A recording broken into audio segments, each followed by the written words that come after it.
Hello, and welcome to another edition of the Florida Sportsman Action Spotter Podcast. I'm Captain Rick Riles. Hey, we're going to have a lot of fun today, and here's what we're going to do. We're going to tour the state, and we're going to find out what's going on, not with the football teams. I don't want to hear about the Bucks and the Dolphins. I want to hear about the fish. I want to hear about the dolphin that swim in the water that we make mahi-mahi out of. That's what I'm looking for. And I tell you, it's been an interesting week in terms of weather. Not as much rain in the northeast quadrant, certainly. Other areas have had a lot of rain. No sign of the mullets yet, but we'll keep an eye on it and see when they get started. But grab a cold drink. Let's sit back and take a tour, starting up in the northeast corner with Captain David Bories. We'll work our way all the way down the East Coast. Then we're going to be joined by a special guest. I love to talk to the guys that are on the water every day, like Captain Ray Rosher. He's going to be joining us, telling us this crazy South Atlantic Council, what do they need to address next? They've got this new snapper thing going now, this new Atlantic snapper count, but it's a 30-month project. We've got some actions that have to be taken before then, and Ray's got some thoughts on it, and I certainly want to hear them. I know you do too. But let's get rolling. We'll head up into the Northeast Quadrant and find out what's happening with Captain David Bories. His report and all of our reports each and every week will be brought to you by Yamaha. Reliability starts here. By Shimano, bringing people and nature back together. By Tournament Master Chum, the best chum on earth. By Nosara Paradise Rentals, your dream vacation. Yes, I will be there next week. By D.O.A. Lures, the unfair advantage. And by Young Boats. You want the finest in flat span offshore hybrids. Hey, I run a Young Boat. You should too. All right, let's check in with Captain David and find out what's going on in Northeast Florida. All right, let's get our little trip around the state started with a trip up into the northeast corner to check in on one David Bories. David, you've been out traveling out west, been out catching those silly freshwater trout. How is it back on the home front? Well, I tell you, I had some good reports this week from guys, captains that's been out. And, it was a tough early week for these guys just because of the tide phase. You know, we talk about the tides up here. I would say probably in Northeast Florida, tides are one of the biggest factors that play into fishing than you're going to hear throughout the rest of the state.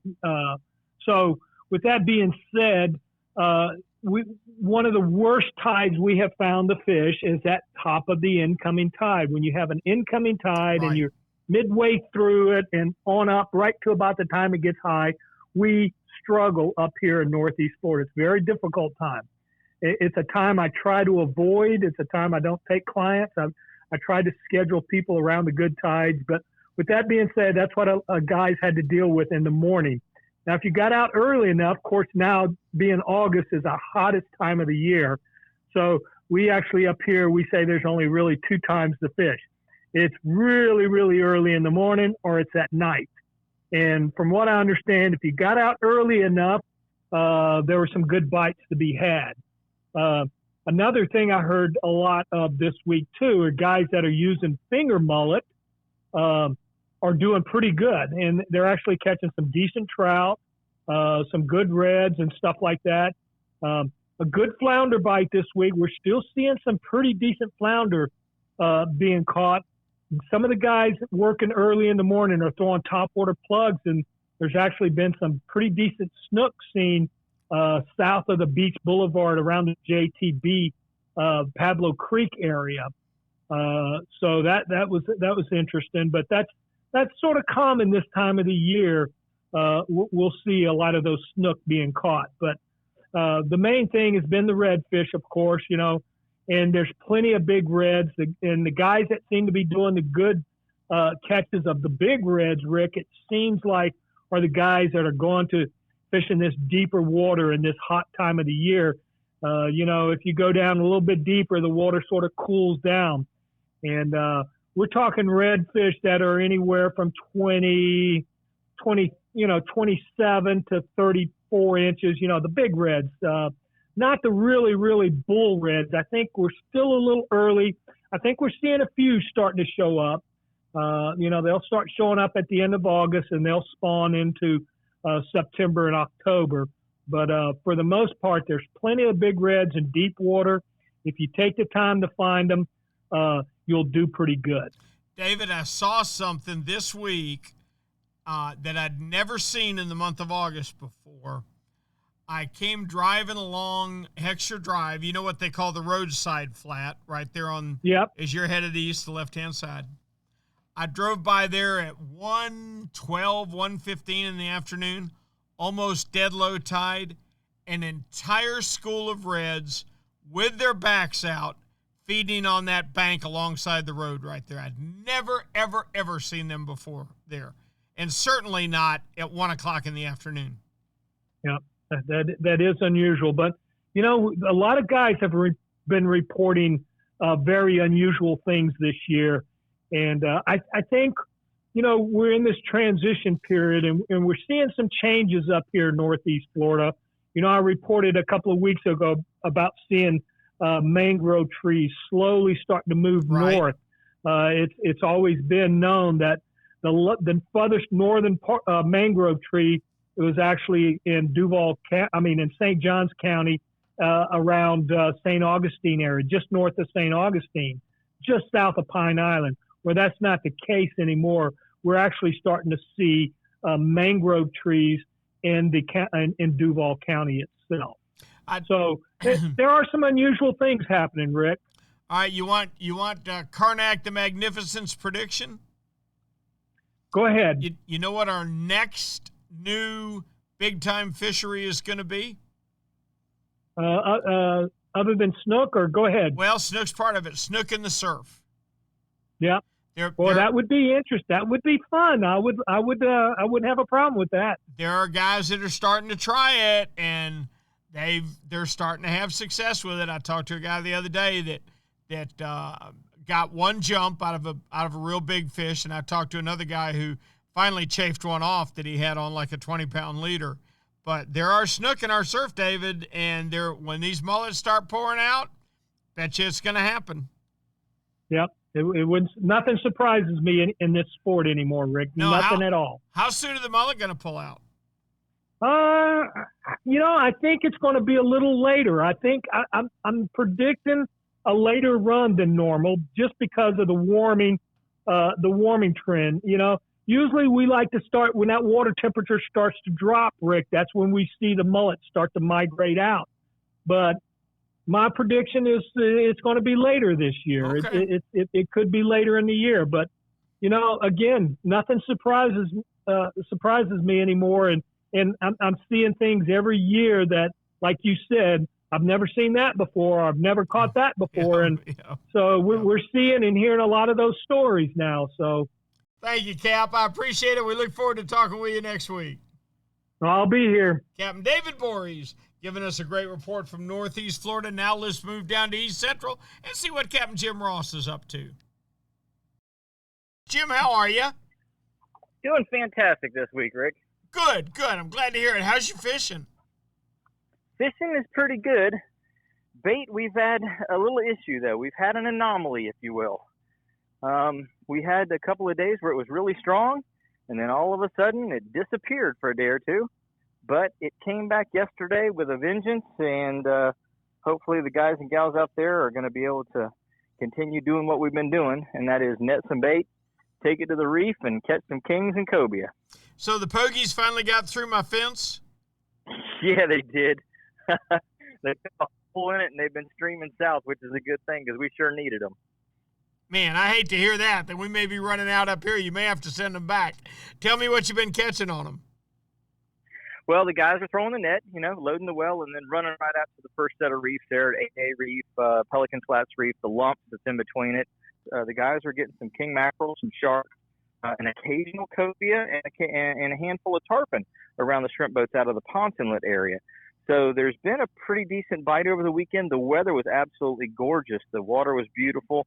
In fact, even got some grouper reports this week, some very good grouper reports. Some of the guys fishing out of Ponce out on the cones or steeples or whatever you want to call that Okalina bank by the time it gets up there, that 240, 250-foot Okalina coral bank. The guys are catching snowies, they're catching scamps, and they're catching some really nice gags up that way. Wonderful. That's the best news I've heard in a while for your offshore fishing. Any word on the trolling? Any word on the offshore trolling? That would be a negative, Ghost Rider. Okay, all right, but no pods of sailfish or yellowfin tuna. Well, Jim, that's a good report. It sounds like no dolphin. No, as far as the trolling species goes, it's been pretty empty water out there. As long as you don't want to burn a whole lot of fuel, you can catch some fish. If you decide you need to run halfway across the ocean and burn everything out of the gas tank, you're wasting your time because you're not going to catch anything if you get that far away from the dock. All right, the tip of the week for this week then is fish close to home. Jim, thank you so much. We appreciate it, and please tell me we can check with you next week. I look forward to it, Rick. Thank you, Jim. Our thanks to Jim Ross for a great East Central report, and we're going to head on down to Stewart, but first, a word from Shimano. Funk and Wagnalls define symmetry as similar parts combined in perfect balance. Shimano and Strike Zone define symmetry as the perfect spinning combo for whatever your target is this spring. You can't beat the balance and performance of the Shimano Symmetry spinners for freshwater and inshore saltwater fishing. Outfits like Symmetry are the reason for shopping at Strike Zone. Not only are the Shimano Symmetry spinners the perfect balance between rod and reel, they're also on sale at Strike Zone for $99. One of the biggest mistakes most anglers make is fishing outfits that are out of balance. If you try and balance your own outfit, you almost can ever get the right amount of distance out of your cast inshore or put the maximum pressure on a sea monster offshore. The symmetry between Strike Zone and Shimano, the perfect balance for all your fishing needs. Now, let's check in on one of my favorite spotters in my favorite places, John Earhart from Stewart, Florida. How we doing, Cap? I'm good. Glad to be here as always.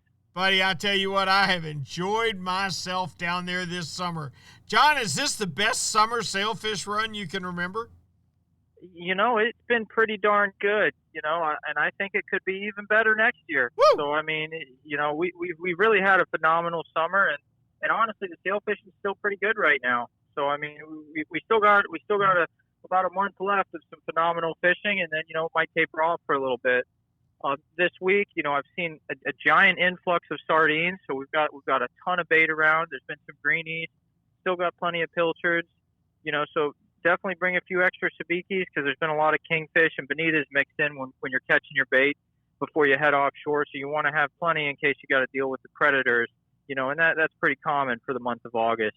I have noticed that it seems like I've been getting more sailfish lately in closer because the bait schools have been in 50 to 60 feet, sometimes as shallow as 20, 30 feet.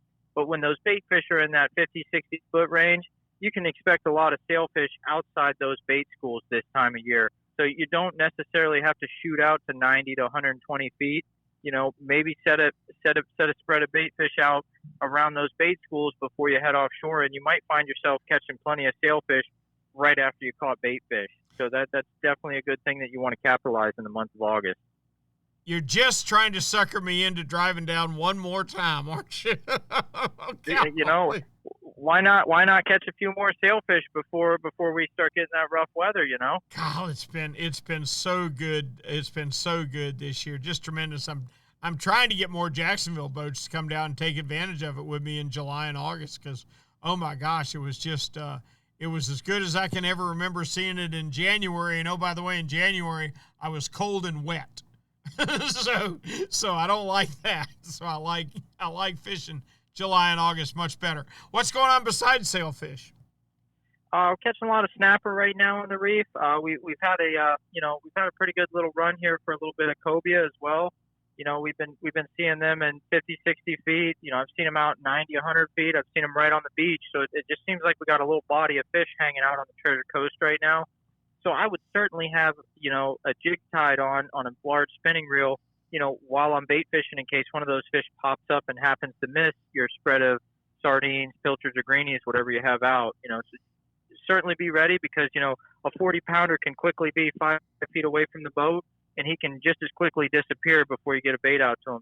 So being prepared for that fish to show up is certainly going to allow you to capitalize on catching, an extra fish to add to the fish box. And I always want to be prepared because when that 40-pounder shows up, I want to hook them. John, I got to tell you, that is a change that I have seen in my lifetime. when I was a kid I got my charter license in 79. So my first 5 or 6 years, certainly that we ran charters, we'd be chumming or we'd be slow trolling or we'd be doing whatever. And a Cobie would come up and start following the boat. Or if we were just sitting anchored, he'd come up and start swimming circles around the boat. And we'd, take our time and get stuff ready and finally throw him a grunt or a piece of squid or something, and we'd catch him. Boy, those fish come up now. It's almost like they swim up and go, "Oh, boat," and they take off. They don't stay like they used to, do they? No, I think, the fish we're seeing are educated fish, because the uneducated ones, they don't really live to tell about it. That's exactly right. How's your inshore fishing? The inshore fishing's been pretty stellar. I'm not going to lie. I've been consistently getting fish over 40 inches almost every trip down here this week. So, we got some really big breeder snook that are still hanging around. I think this is the last part of the spawn.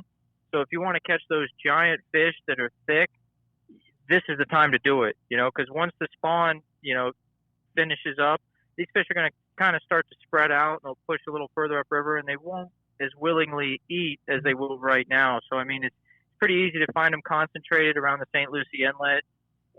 So, you fish a bottom bait, get a quick picture if you need to and release them just as quickly, because, you really want to make sure these fish are breeding properly and they're producing fish for following generations. So definitely take care of them. Try not to beat them up. Try not to keep them out of the water too long, and make sure you revive them before you let them go. Gotcha. That's excellent advice. Hey, John, real quick before we go, of all the fish that are in your fishery, inshore and offshore, what do you want to see fisheries managers address next? What fish in your area needs regulations changed the most?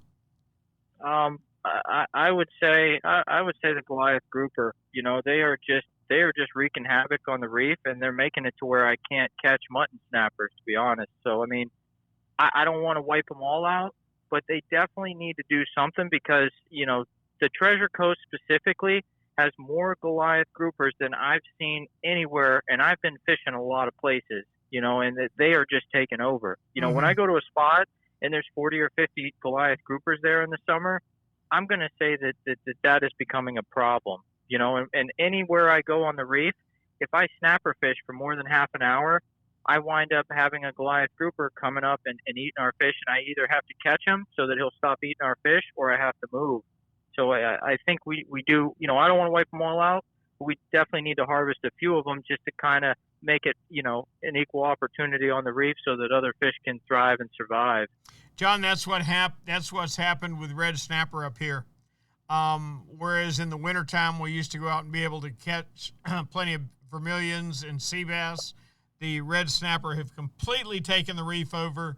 They own it, and nobody but a red snapper is allowed to live there. Wow.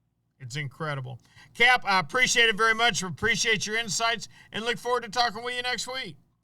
Yes, sir. I'll talk to you next week, and hopefully I'll see you out there sail fishing as well. See, now you just went and talked me into making one more trip. Thank you, buddy. See you, Cap. Our thanks to John Earhart for a great Stewart report. Now, John and all our action spotters are brought to you each and every week by Yamaha. Reliability starts here. By Shimano, bringing people and nature back together. By Tournament Master Chum, the best chum on earth. By Nosara, Paradise Rentals, your dream vacation. By D.O.A. Lures, the unfair advantage. And by Young Boats. You want the finest in flat, spay, and offshore hybrids? You need to check out youngboats.com. And now it's time to speak with the mayor of South Beach himself, Captain Alan Sherman. Alan, how are you? I'm hot. Yeah. Very, very hot and sweaty. Yep. I have an air conditioner blowing on me from one side and a fan from the other. Well, I haven't got any of that happening, but that's what we have here. And because of the hot temperatures, the water's hot, and the fishing slows down rapidly once that sun rises. So we have a pretty good surf bite right now for the guys that like to walk the beaches or fish the piers or the jetties. There's quite a few snook for catch and release, feeding on schools of small summer pilchards and threadfin herring. So if you get out early enough before the lifeguards take their stations, you can get in a couple of hours of pretty good fishing, just casting artificials, into the trough or past the trough and working them back. These snook are spawning, so there's quite a few of them, and they're large. You'll see, of course, the males are a little bit smaller. They could be anywhere from 5 to 8 pounds, but then the females are 15 to 20, 25 pounders. And they're all working that trough, and they just keep working back and forth as they look for something to eat. So you get out maybe before the sun rises, and then try and get off the water, before the lifeguards get out there, and that's usually around 7:38 in the morning. So they won't let you fish once they take duty, but you can get in some good fishing there. There's been some Jack Crevalles mixed in with them, some barracudas. Other than that, the offshore bite is on the reef, and they're catching a lot of bonitas, false albacore, anywhere from 5 to 15, 18 pounds, and some summer kingfish. And there's some decent ones out there, 10 pounders, 12 pounders, but those fish, they shut down pretty early now once that sun gets up. Then they move deeper, and you got to add some weight to your baits to get down to where they are. They're not as hungry once that sun gets up, so you got to be out early. There hasn't been any dolphin to speak of. They just seem to have pushed way offshore. That could change, but so far it hasn't. And the bottom bite's been pretty good for mutton snappers and mangrove snappers, both day. Well, muttons during the daytime, mangroves at night, and some muttons at night. The inshore bite's been pretty tough with the water as hot as it is. And then there's some peacock bass to target in the residential canals. Hey, Alan, I got a question for you. The fisheries managers called me today, and they said, we're bored. We really want to mess with some fish. What fish in your area needs the limits adjusted on it the most? Well, I'd say, because I'm partial to these fish, the speckled sea trout, their numbers have really plummeted over the years, mostly because of loss of habitat. We don't have the seagrasses, the natural seagrasses like we once did, and nor do we have the bait that the sea trout feed on. Our shrimp population has really been cut back by the lost seagrasses, and then the little fish that hide in those seagrasses aren't there either. So they have dropped the quantity limit. You're only allowed, three sea trout per person. They have to be 15 to 19 inches, and you're allowed one of those 3 fish can be over 19 inches, I'm sorry. And I believe you can only have one 19-inch plus size fish in the boat, meaning if you got 2 or 3 people, there can only be one of them that size. Personally, I like to see them just not allow any catch. You can catch and release, but no bags. Let them be. You can have some fun with them, but give them a chance to repopulate. Let the seagrasses come back and give the sea trout an opportunity to be plentiful once again. We have a big issue with boaters since COVID. There's so many boats on the water, such large amounts of boat traffic, and nobody's really enforcing the rules. There's a lot of idle zones. All of our shallow waters are idle zones, and you'll see 20, 30 jet skis, scooting across those things every day, all day long, and pleasure boaters as well. The channels aren't marked that well anymore. Nobody seems to be maintaining anything or enforcing. Yep, I understand. You're the second one of our action spotters, by the way, that's called for tighter restrictions on sea trout. I think the problem with the sea trout is a water quality issue. Like you mentioned, no grass, but the fishermen need to take part of the solution and really, really restrict how many sea trout we take out of the water. We can help them. I appreciate it ever so much, and we'll talk with you next week, Alan, if that's okay. All right. Look forward to it, Thank Rick. you, buddy. Have a good day. You know what Yamaha Outboards love? The genuine formula and consistency of Yamalu marine engine oils. Outboards are subjected to punishing conditions like high loads, salt, and humidity, a mix that automotive oils can't handle. Yamalu full synthetic and marine performance formulas are certified to protect against friction and corrosion for reliable performance every time. Find Yamalu marine oils at your nearest Yamaha Outboard dealer. Locate them at yamahaoutboards.com/dealers. Yamaha, reliability starts here.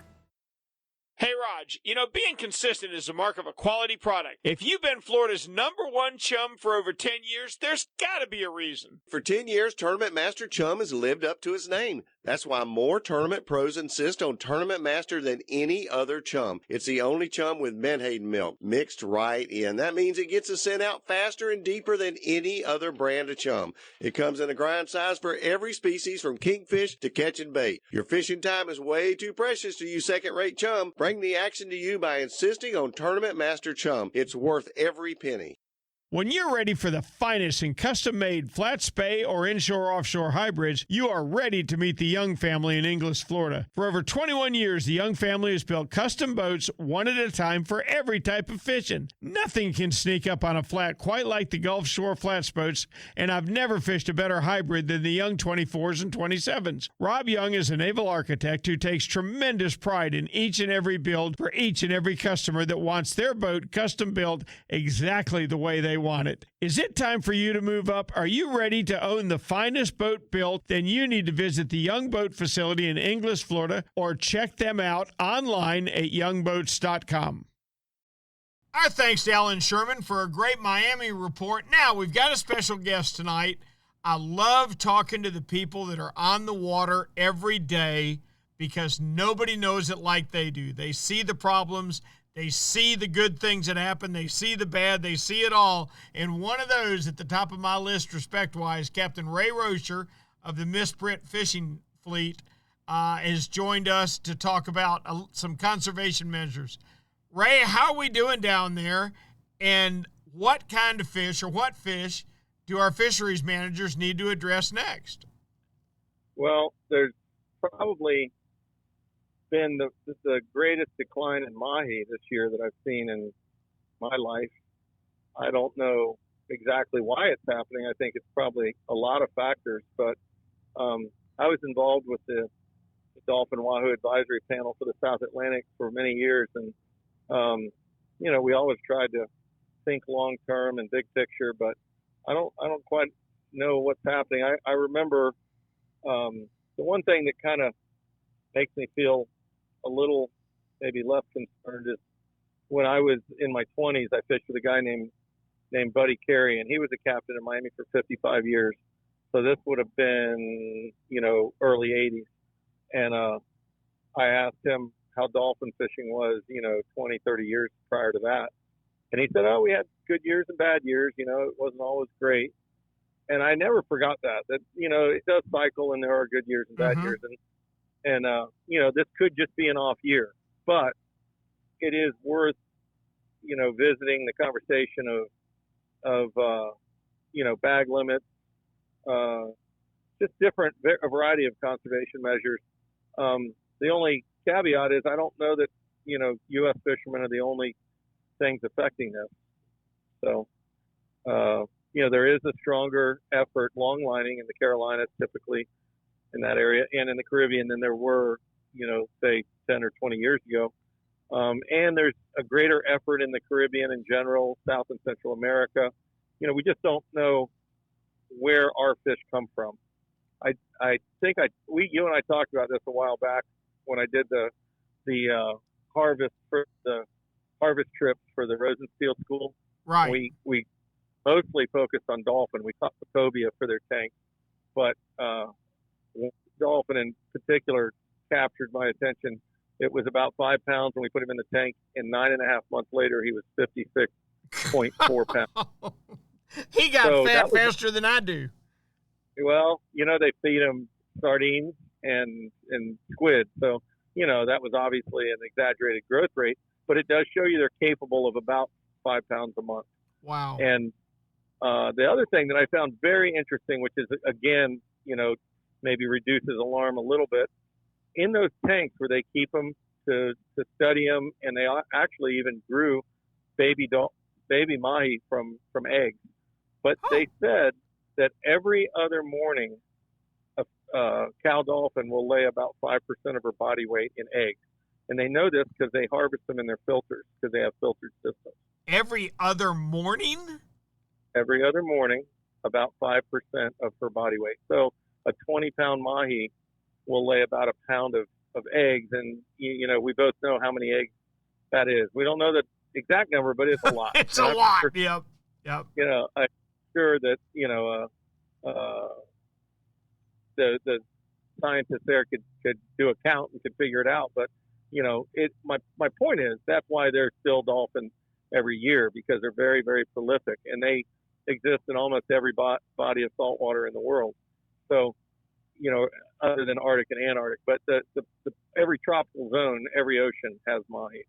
So, thank goodness for that, and that maybe is what causes us to have hope. But I don't know. There's definitely more pressure than they've ever felt from commercial and recreational fishermen, and I don't know. That's why it's on the top of my list, and maybe it's because I spent a lot of years thinking about it for the advisory panel. But I'm a little concerned, and I'd say circle back next season and see if hopefully it was just a bad year.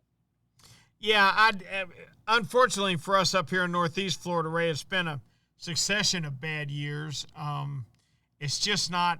My saltwater daddy, as I always called him, was a commercial snapper fisherman, and they would keep extra bait, extra guts, extra stuff they weren't going to use stacked on the fish box. And when they got anchored, after they'd been anchored a while, they'd grab that handful of stuff and throw it as far as they could throw it, because the dolphin that they couldn't sell back then, you couldn't get anything for them, were literally grabbing their baits on the way to the bottom. And I know there's been a decline, and I know that it's very likely that a lot of it's caused by other countries, but I don't think we can lose sight of the fact that over the last 10 years, man, our number of boats have multiplied a lot. Yeah, and boats with speed and, knowledge in general has grown, how to do this, how to do that. That's at all of our fingertips. So, and I'm happy about that. I'm happy that more people are fishing, but you have to, you do have to react with regulations that are reasonable, and, really work towards the long-term benefit of the fishery. And one of the things that Art Sapp was working on before he was replaced on the council, his term was up. But Art was a very, very reasonable guy in commercial, chartered, and recreational fish. So he had a good broad spectrum of understanding. And he was trying to reduce the 10 fish bag limit down to, there was talk of somewhere between 5 and 8 per person. And, there might be a way to do that where there's still there's a lot of ways you could slice it, but you could do 10 fish per person up to 40 fish per boat or 30 fish per boat, something like that, where, if two guys went dolphin fishing, they could still catch 20 mahi. But that was kind of my thought on it, because that also allows charter boats and recreational boats to be motivated to go if you can still catch 20 mahi or 30 or whatever. I hate to say this, Ray, but and I'll just speak honestly from the heart, if 20 mahi is not enough for you, then please just stay home. Well, it's funny you use that number, because a buddy of mine in the Keys has been saying that for a while. And when he goes to cut fish at the end of the day, he says 20 is plenty. It is. We did that when I was running the Cabos for years. We did that. We kept, so many, and our limit actually was 10 if we were doing anything else that day, like if we were stopping to catch triggerfish and vermilions and stuff. It's just, golly, we just don't need to be cutting up. What's the limit now? 54 mahi? Come on, Ray. Yeah. I'm not the one that promoted that. I know, but I'm with you. I'd sure love to see something done about it. Well, if there's a man on the water that knows it, it's you, and I just can't thank you enough for your input on the subject tonight, and hopefully we can get something done about the overharvest of mahi. Well, it starts with conversation, and the reason I bring up these numbers of maybe 20 or 30 per day, 40 per day, whatever it is, it's less than we have now as a limit. And, again, I'm not pointing to the recreational fishermen. I am a recreational fisherman and a charter guy and a commercial guy. So I don't have it out for any of them. But I do think that anything we can do that helps keep some more fish, in the water breeding at the rate they breed, can't hurt. And, I was behind a trip limit for the longliners, because there are boats there's no limit right now. And there were boats. A friend of mine actually received their logbooks, and they were boats that were catching 30,000 pounds on a trip. Now it might be an 8-day trip, but the point is those are northern fish, mostly bigger size, caught on a long line. Call them 10, 20 pound average, and those are fish that I think are very valuable to the breeding. I'm not bashing the commercial guys, but I'm saying I thought that maybe some moderation on all of our parts, the long lining and the individual recreational and charter fishermen, if we all do a little bit, I think it could help. So that's really my point. You are dead on, and I sure would love to see more of them in the water. Ray, as always, Thank you so much, and we so appreciate your expert opinion. Thank you. Great to talk to you. All right, buddy, we'll talk soon. Captain Ray Rosher of the Miss Brit with his thoughts on what fish he wants to see addressed next in South Florida, and that would be the mahi that seemed to be getting a pounding. Our thanks to Ray Rosher for filling in tonight for Nick Stanzik, and man, I agree with his thoughts on mahi. Gee whiz, I'd love to see the limits brought down to meaningful, to where we caught what we needed and then went home or went and did something else. But be that as it may, let's switch on over to the West Coast. We'll stop in the 10,000 Islands to check in with a man that always has plenty of fish, Captain Steve Dahl. Steve, how are you? I'm doing fantastic, Rick. How are you? Good. How come your fishing's good all the time? How come our fishing never gets to be good all the time? I don't know.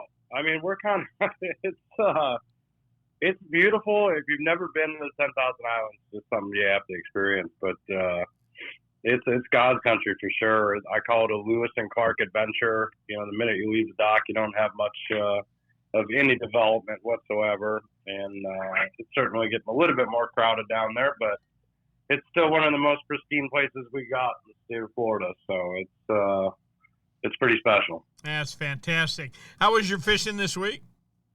It was a little challenging. That being said, with the heat, we're still battling this. We got water temps. We actually, I saw a 90-degree water temp this week. But most of it's 85 to 88 degrees. It's really, really warm. But we're still grinding it out and getting some fish. And I've kind of taken the approach this week to kind of just maximize time. And, you can camp on spots with live bait, but man, they're just not really chasing much, and I think artificials have been the way to go, because I think you're almost getting a reaction strike out of fish. Right. If you know they're in the area, you can try to, you can coax a neutral fish or even a negative fish into strike, and if it's, right in front of his face, it's a reaction bite. So you have the much bigger opportunity to do that if you're constantly running and gunning and moving and covering water. So that's kind of the approach that I've taken this past week. When times get, and I usually do that when times get really tough, especially in the dog days of summer. I like to be on the move, and it kind of helps everybody on board too. Putting the air conditioning on, so it's you can run spot to spot, and you don't have to camp necessarily on one particular spot. So snook and reds have been still the ticket. Some juvenile tarpon have been really cooperating on some overcast days.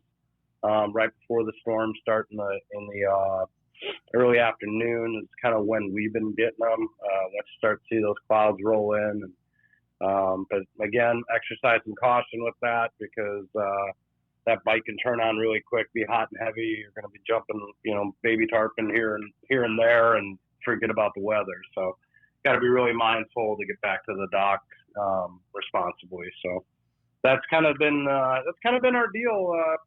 Kind of going right now with the inshore bite. So it's been pretty good. You don't really do any night fishing, do you, Steve?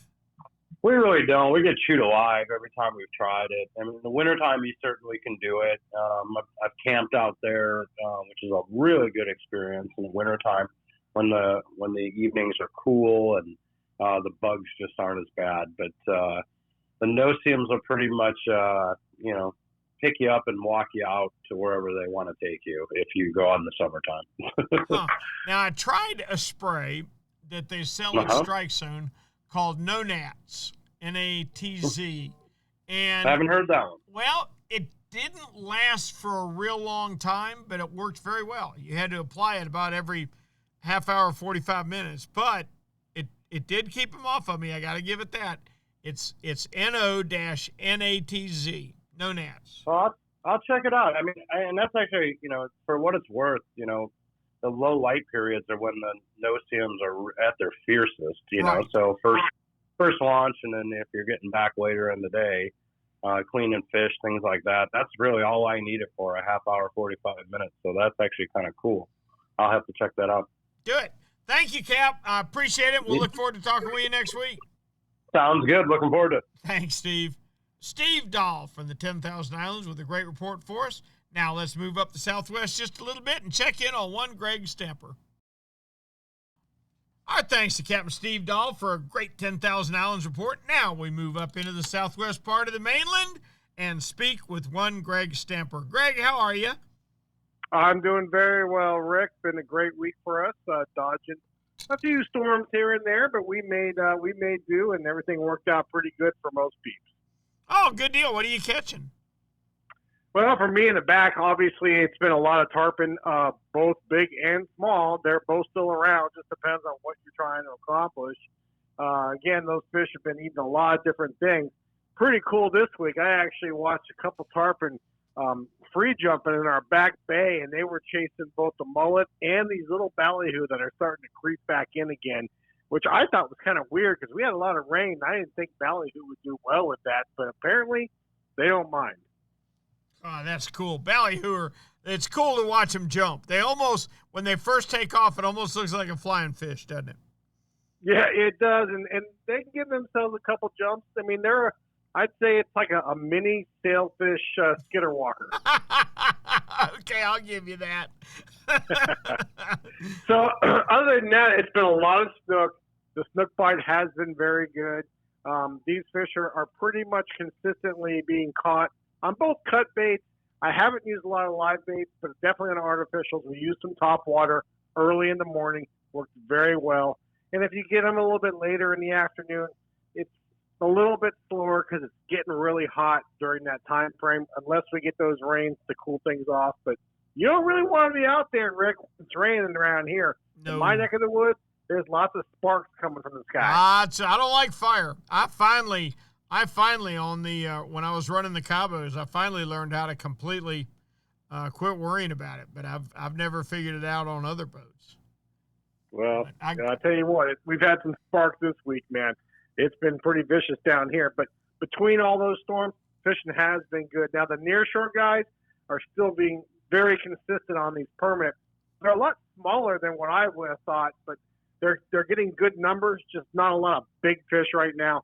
The average permit right now is really only maybe 5 to 10 pounds, which is still a lot of fun, but not quite what I would have expected, especially from years past. The good part, still seeing cobia. And interestingly enough, Rick, we've had a lot of near-shore kingfish this week, which is a little weird, I would think, but it's Southwest Florida. You never know which direction they're coming. They're either coming from the north or they're coming from the south. Yeah, I'm really pleased for August all over the state. Everybody mentions cobia, that they're seeing a few cobia. But I was disappointed that you never asked me how I finally figured out how to defeat lightning on the Cabos. That disappointed me. I didn't even know you wanted me to go there, but go ahead. Oh, would you like to know how I did it? I'd like to know. I called the mate up on the bridge, went downstairs, crawled in my bunk, and pulled the covers over my head. Never bothered me again. Hey, I have a lightning alarm app on my phone, and when that thing goes off, I'm like, whoa, time out. I know. We need to reevaluate. Yep. I'll never quit being scared of it, I promise you. I got you. Other than that, Rick, the offshore guys, I can be honest with you, they haven't gone out as far this week because, red snapper is over with. Right. I'm sure some private guys have, but for the most part, they're back to their usual mangrove snappers, yellowtails, a few muttons here and there, and every once in a while they come up with some other groupers, but it's mostly reds. You know what fascinates me about your fishery, and when I did it, it fascinated me about mine. There is pretty much zero take on tarpon, right? I mean, for a tarpon to come to the dock anymore is highly unusual. Would you agree? Never. Okay. Never. No, never. Okay. Never. All right. Okay. And if you ask me, their numbers are pretty much, I mean, there's good years and bad years, but that's more getting them to bite and what area they're in and all that kind of stuff. But their population never seems to change. Wouldn't you agree? It's very consistent and reliable. Okay, all right. If we stop taking Goliath grouper, they take over every reef. Yeah. If we stop taking red snapper, they take over every reef. Yeah. When I tell you that there is nothing inshore of 140 feet off of Mayport, Florida, except red snapper, I want you to believe it. How come fish like tarpon never take over? Because they're just doing their thing, and they're a good fish. They don't really affect us that much. Now, for you guys, I think they ought to give you a little more than 3 days. I'm not saying go crazy. I'm saying maybe give you 8 or 9 days, but maybe a little more than 3, just to kind of clean that out a little bit. Well, I look at it from a different way. If it was up to me, which most which most people are very glad that it's not. If it was up to me, you could take one fish from 24 to 28 inches. We'd do exactly what we do with redfish. We'd protect the small fish. We'd stay off of them. We just wouldn't fish them. We've got descending devices for the big fish that have to be on every boat. We could take one fish per person out of the slot. Greg Stamper, we could do it 365 days a year, and we'd never touch the population. I'd be okay with that. I have no problem with that. I mean, we can't take a tarpon out of the water unless it's under 40 inches. So I got no issues with that, and there ain't nobody down here killing tarpon anywhere. Yeah, but they don't take over like other fish do. That's so weird. I was talking with John Earhart and Stewart, and the Goliath grouper are giving them a terrible time because there's some of their wrecks or public wrecks have got 30 or 40 Goliath grouper living on them, and nothing else can live there. We got them at my dock at my marina. I understand completely. And when I go out permit fishing, if I don't take my spot lock off when I hook a permit, it's going to get eaten. So I'd rather drift away and then come back to the wreck after we're done catching it. Yep, but other fish don't expand like that. Tarpon maintain their level. No. Yep. You know, I've always felt like the dolphin mammals, the mammal dolphin, maintain their own level. Other fish don't maintain their level and they explode. I don't know. Anyway, Greg, we appreciate the heck out of the report and look forward to talking with you next week if that's all right. Oh, absolutely. I'll talk to you next week. You have a great day. Tight lines. You too, Cap. Later on. All right, thanks to Greg Stamper for a great report. We're going to bring it up to West Central. You know who's there? Ray Markham. Boy, he's had the toughest summer. Ray, is the red tide getting any better? Well, in some places it is. In some places it's not. I mean, it continues to move around. It's not solid in any particular part of the bay from what I can see. The guys got hit pretty hard in North Sarasota Bay this week, Palmasola and just south of that. They had a lot of fish floating back in there. Guys that are fishing in the Manatee River aren't doing too bad. Good. But overall, I would say there's room for a whole bunch of improvement. Guys offshore aren't really having much of a problem unless it's a bait problem trying to get bait and carry it through the nearshore waters to get to where they want to fish. Some guys are, using sabikis to catch bait offshore. They're trying to get into some deeper water. It seems the majority of the guys are telling me that 10 to 12 miles off is about where the bad part ends, and they can either catch bait or just take frozen baits. The cut frozen baits working fine. So, but they're catching plenty of fish offshore. I mean, I'm looking at some of the gag grouper pictures that I've got guys sending to me. The mangrove snapper, they've had some huge mangoes lately, up to about 9 pounds. Just a big variety of snappers. Everything from lanes and vermilions to they're still catching red snapper, but they got to release them now because that's closed. But still, I mean, there's a good variety of fish offshore. They're catching some hogfish again. I think it's going to improve as we start getting into some cooler months, but they're doing all right with hogfish. They're catching starting at about 70 or 80 feet of water. When that water starts dumping in temperature, though, they're probably going to be finding them in as shallow as 40 feet. So, it's something to look forward to. We've had a pretty good amount of drop in water temperature over the past week inshore because of the rain that we've had. We have had some hellacious rainstorms here. And the water temperatures dropped anywhere from 5 to 10 degrees, Wow. depending on what part of the bays you're looking in. I mean, we're looking at upper 70s in some places. So big difference. Last time I was on the water, I believe the water temperature actually peaked at about 94. Wow. That was right before I cast. So things are looking up to some degree. If you're willing to spend the time and look, there are guys that are catching some really nice catches of redfish. They're pockets of fish.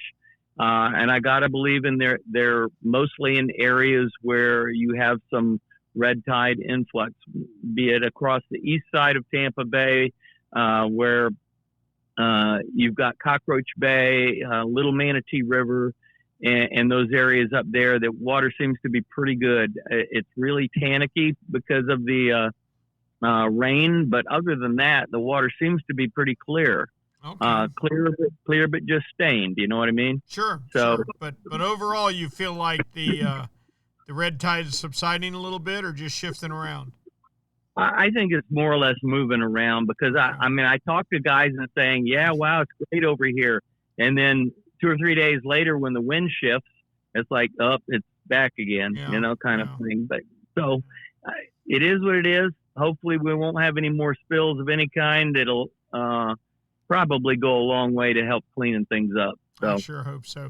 Ray, as always, we really appreciate it, and I look forward to talking with you next week, and hopefully there will be even less red tide in your area. I'm right there with you, buddy. All right, we'll touch you later. Thank you, Raymond. You bet. Bye-bye. Captain Ray Markham from the West Central area. We're going to move on up into the Big Bend, but first, a word from D.O.A. Yes, sir, it's getting hot, and of course that means the water is warming up. And just like the great fish always do, the biggest and the baddest of so many of the species we fish for will be holding in deeper water in an attempt to cool off. You name it. If it feeds deeper in the water column, it can't refuse the D.O.A. terrorize. It dives straight down and crawls across the bottom with an action that no deep feeder can resist. Whether it's a crappie deep under some lily pads or a tarpon rooting around a bridge piling, D.O.A. makes the size and color terrorize that they can't say no to. You flash that big bright eye in front of any bottom-feeding game fish, it's just not fair. Maybe that's why they call D.O.A. lures the unfair advantage. Time for the mayor of Homosassa, one William Toney. All right, our thanks to Ray Markham for a great West Central report, and they're doing the best they can driving around the red tide, trying to find a few places to fish. I hope there's none of it up in Homosassa. How about it, William? How's it looking up there? All clear up here in Homosassa. That's outstanding, buddy. Are we catching any scallops?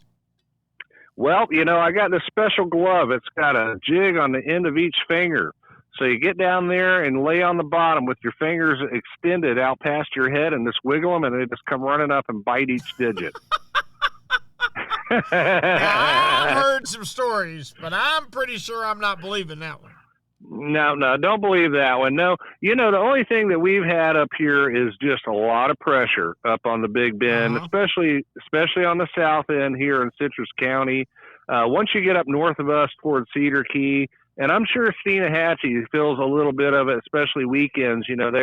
They're both, our area and Steenahatchee's area is very good scalloping. So we get an influx of people starting every Friday, and that's our biggest, thing here on the Big Bend is just a lot of people and a lot of pressure on fish. But you can't blame folks for wanting to get out and go fishing. You just kind of have to, plan your trip during the week or whatever. But, it's just what it is. And, I understand what's going on down south toward Ray Markham's area and why people want to come up this way. I totally understand.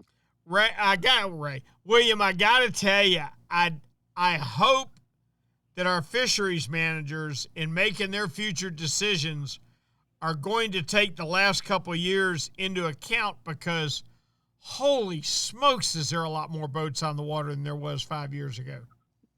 Absolutely. I normally don't work on weekends, but this past Saturday I took a charter, and this last week we had 3 straight days of rain in our area, so it kind of tannicked the water up, and I lost a little bit of work. So I said, yeah, I'll go on Saturday. So, normal thing for me is to get up around 5:30, have my boat down there at McCrae's at 6, and I come back home and eat some breakfast and read the paper, and then I'm back down there before 8 to get on my charter. And actually, there wasn't a lot of people at that time of the day. So as I went out, we went out scalloping first and then red fishing on the incoming tide. And as the day progressed, I tell you what, it filled up all the way to horizon to horizon from Crystal River down to Chesapeake. And it just, I guess people slept in or whatever happened. But that seems to be the norm up here, especially starting the beginning of scallop season. But I've seen it throughout the last year or so in our areas, just the influx of people and moving into our area. And like I said, I can't blame folks for wanting to come here and fish and stuff, but, we got to kind of watch our environment in the small towns and everything that we got that gives us all this good fishery. Yep, we have to take care of it. So how's your redfish fishing been? Red fishing's been very good today. In fact, today I worked with Dave Brown, which is a Florida Sportsman field rider. So we went out and did a little red fishing today, and we had to move around a little bit. We kind of fished in the Ozella area in there, which it's kind of funny. We were talking about it. Well, the key to getting on redfish in our area, if you can find a school of mullet, you're getting close or getting hot, like they used to say.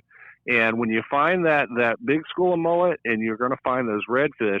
And today we looked around, and on the north side toward Crystal River, there's a lot of floating grass right now. And I've talked to some of the offshore guys who've been trying to troll plugs, or for grouper, they're having a problem trolling a plug or getting a plug through that grass.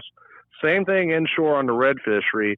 You'll get big mass of grass coming in on the incoming tide, which is totally normal this time of year because we have so much turtle grass beds out there, and it dies off naturally and just makes big mats. So what we did, we took a little ride south down toward Chesapeake.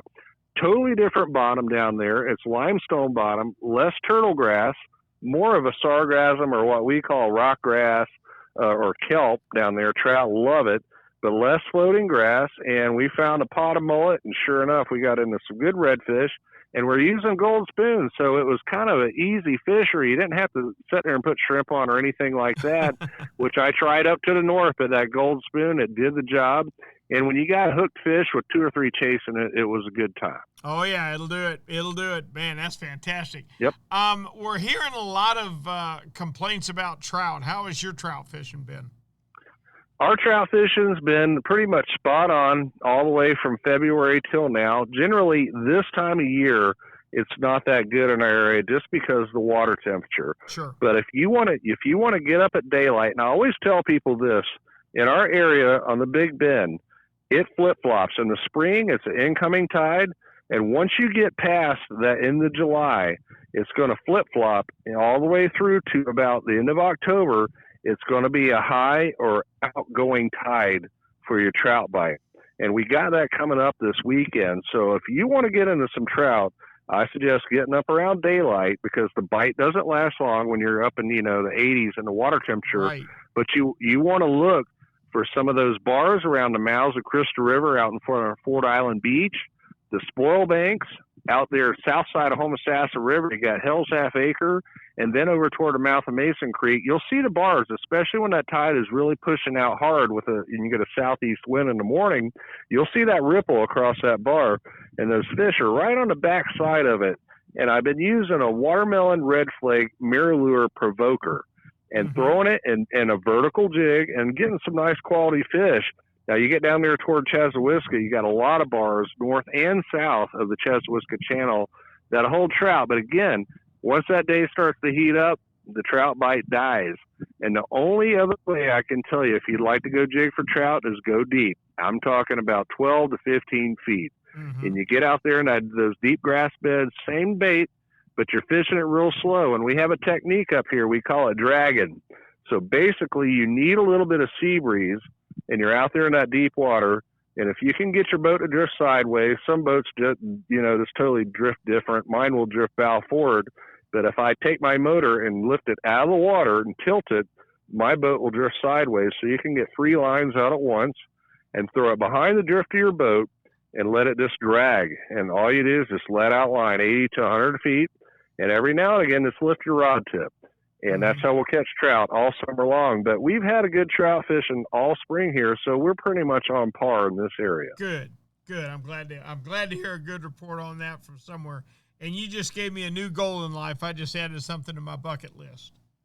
What's that? I've always wanted to fish a place called Hell's Half Acre. I mean, that's it, buddy. Where you been, Mama? I went all the way to Hell's Half Acre to catch that fish. Well, I tell you what, if you ever look at a chart here in Old Homosassa, you've got a lot of hells. You got Hell's Keys, you got Hell's Gate, you got Hell's Half Acre. And you'd rather be fishing Hell's Half Acre than sitting on top of it wondering what happened. I like it a lot. Thanks so much, Cap. We appreciate it. We'll talk with you next week. All right, bud. I'll be here. Thanks, William. Captain William Toney from the Big Bend. Now, we're going to come on around into Northwest and check in with one Captain Kevin Lanier. Now, let's pull up into Northwest and check out our buddy Captain Kevin Lanier on KC's Sport Fishing Adventures. Have we had any adventures lately? We certainly have, Captain Rick. And I'll tell you one thing. Somebody forgot to tell the red snapper that red snapper season is over. They know it's over. You got to throw them back. They know that. Oh, my goodness. Boy, I bet we threw back a dozen of them today and a couple of really nice big ones. But we had a good day. We had a good day today. We got a nice wahoo. Oh, that there was you a go. surprise for us. Yep, hit our flat line. I tell you what, if you gave me one thing to fish every day, I'd have flat line. That'd be it. That's it. I'll be darned. That's funny. Now, what are you putting on your flat line? Dead cigar minnows. It's hard to beat. Yeah, and that's what the wahoo ate.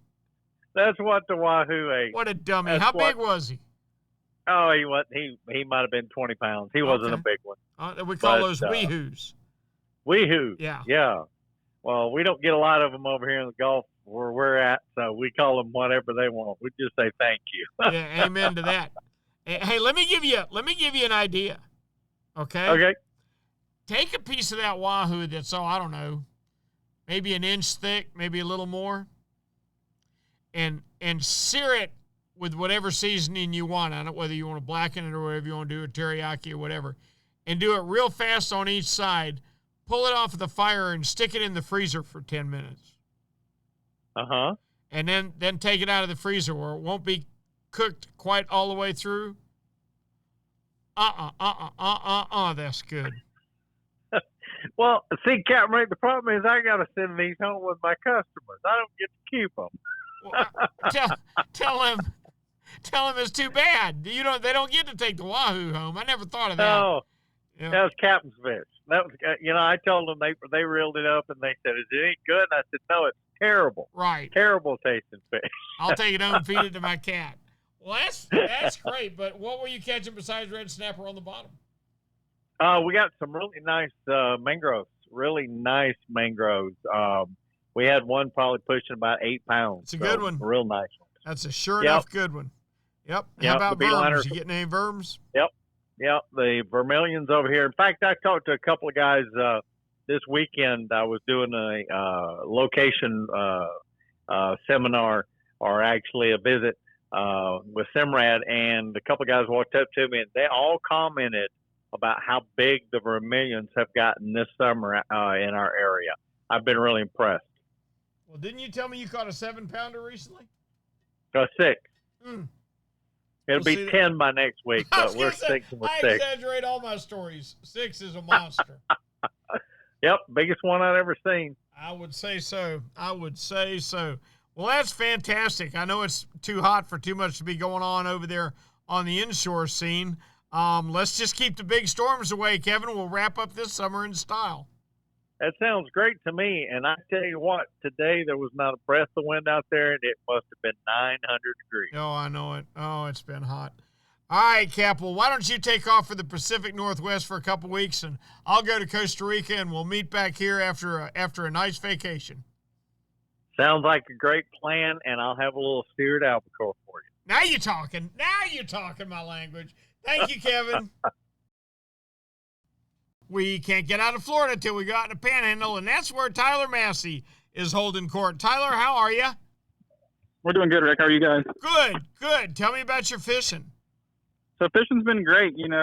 Offshore fishing, we've switched gears. We're catching amberjack, trigger fish are now our main focus. Still catching some nice, scamp groupers and gag groupers and that kind of stuff, but not as many as we, like to catch. But we're definitely picking away at a few while we're out there. So amberjack, live hardtails are by far the best bait for them right now, and we catch those by trolling the beach with speck rigs, we call them, or like a bucktail jig. So spend some time catching some hardtails, fish the big public wrecks for the jacks. You'll catch a few. I got you. Well, ain't nothing wrong with that. That's for sure. But how about your pelagics? Anything going on there? Not too many reports, but the fads that we spoke about before that are put out there by Okaloosa County, they're still holding some mahis. So they're the chicken dolphin size, I don't know, probably 5 to 8 pounders. And there's a lot of fun. So they're holding a lot of those, and there's a couple of chances at billfish every day. So, nice weather days. There's plenty of boats out there, and it's a good spot to go if you want to troll. Lay that out for me. I don't really understand it. How big are those fads? So it's pretty much like they look like buoys. So it's a buoy that's more like a channel marker. The main channel marker is probably a 20-foot tall buoy with half in the water, half out of the water. Right. And they're anchored in 1,000 to about 1,500 or 1,800 foot of water. So it's not a very big structure, but it when you put something like that out there in the middle, of nowhere really, in the right depth, you get a lot of bait, and then it attracts your pelagic. So it's just something to hold the fish, hold the bait. My question is, how many boats can fish it? I mean, doesn't it get pretty crowded? Yeah, it dang sure can get pretty crowded. But there are 8 of them. So, and they're spaced out. They do kind of like a V shape. So you can troll the line, as a lot of people do. They'll start trolling and just kind of, they'll do laps around each one and just kind of keep digging to the next one. I see. That's interesting. Very interesting. All right. Anything going on inshore up there? Inshore, it's been a little slow. Mangrove snapper's been the hottest bite. Fishing around dock structures or any kind of rocks, seawalls, that kind of stuff. Live shrimp or a live LY, we call them scaled sardine, greenback, whatever you want to call it, on a Carolina rig is the best bet for that.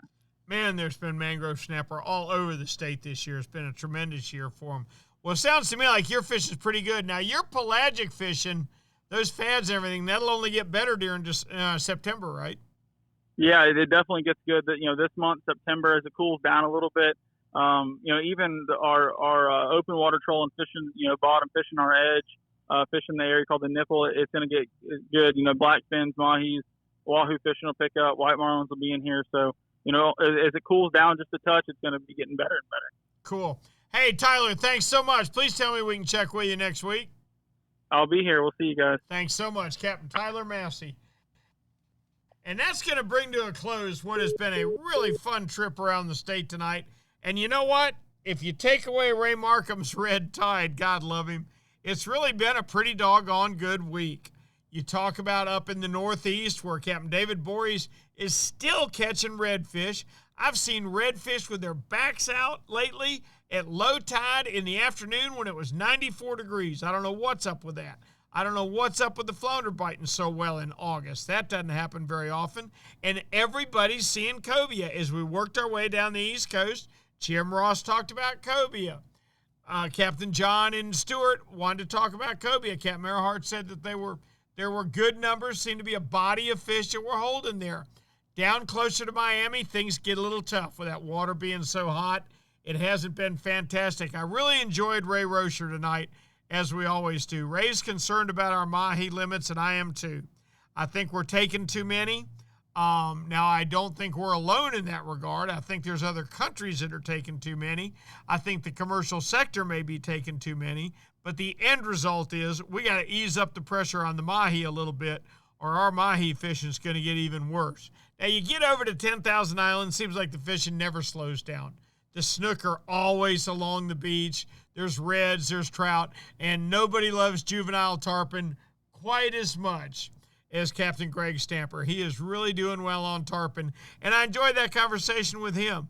We stopped harvesting red snapper. They've taken over the reefs. We stopped harvesting Goliath grouper. They've taken over the reefs. Why don't tarpon ever take over? You ever notice that? They seem to hold their own population. I think that's really pretty cool. Poor Ray Markham stuck in the red tide, but it is moving around, and if you keep up with it, you can find open areas that have got some fish. And his offshore fishing has actually been very good once you get outside of it. The grouper fishing's been good. There are some mackerel around. You get up into William Tony's area, no sign of the red tide. The trout are right on target, as he said. The redfish have been pretty easy. They're catching them on gold spoons if they can get away from the mats of floating grass. And you head on out the Panhandle where those fans they put out have really started attracting fish. They're starting to catch mahi, tuna, a lot of fish. Look for that program to grow. I'd love to see it grow all the way around the state where we start putting fish-attracting devices in deep water. Well, that's going to wrap it up for tonight. It's been a fun trip, and we so appreciate you coming along and checking out our state's fishing this week. This week's Florida Sportsman Action Spotter was brought to you by Yamaha. Reliability starts here. Shimano, bringing people and nature together. Tournament Master Chum, the best chum on earth. Nosara, Paradise Rentals. No podcast next week? That's where I'll be, in Nosara. D.O.A. Lures, the unfair advantage, and Young Boats. You want the finest in flat span offshore hybrids, check out youngboats.com. And listen, if you've got any questions for any of our podcasters, please don't hesitate to let us know. Either leave them on the Florida Sportsman Facebook page, or you can email me directly at rick@floridasportsman.com. Nothing easier to remember than that. And for the next 2 weeks, I'll be gone. So I won't be here next week. I will be here the week after that. But I will see you week after next. Until then, I hope I see you on the rip and tight line.